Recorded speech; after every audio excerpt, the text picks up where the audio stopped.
identity, for us to know our identity, we need to know our purpose. It is from that lens and perspective that we know our identity. So what is the purpose of every man?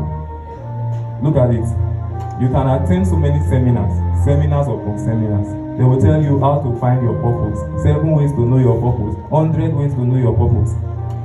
They will leave you with a question. They will leave you with the question.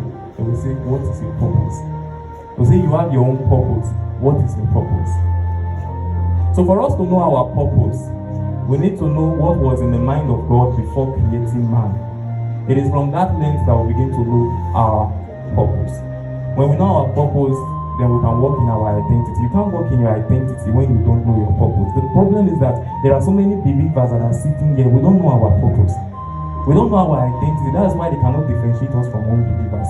That's why today you will be in church, tomorrow you will be in club. That's why in your lodge, they can't differentiate you from a Christian. It's because you don't know your purpose. You don't know your identity. How then will you be able to reflect Christ when you don't know your identity? So please stay with me.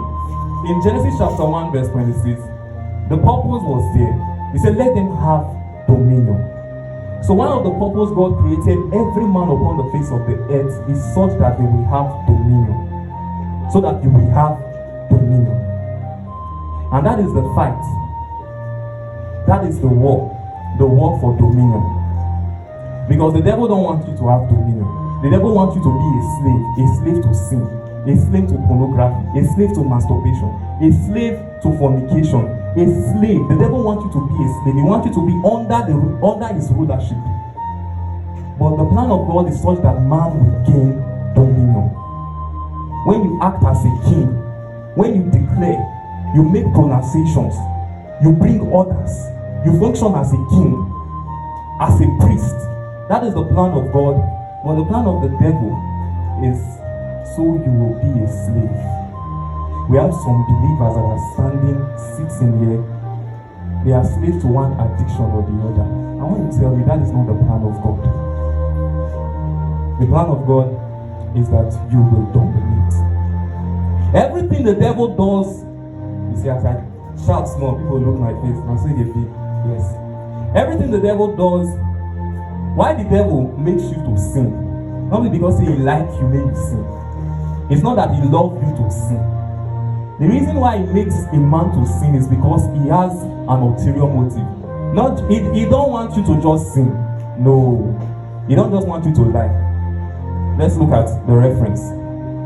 Eve ate the apple, she sinned, right? That was disobedient. But that was not the plan of the devil. The plan of the devil was not that if we disobey. The plan of the devil was that she will lose her identity. So the reason why the devil is making you sin is not because when he see you sin, he will be laughing or he will be happy. He has an ulterior motive so that you will lose your identity. A man that has lost his identity is a man that has lost his glory. And sin drain you of your glory. One of the easiest device that the devil uses in draining people's glory is sin. We are giving thanks to God. Before God, we accept the thanksgiving of sacrifice, the thanksgiving of your offering, the thanksgiving of your songs, the worship of your song. It will first receive the worship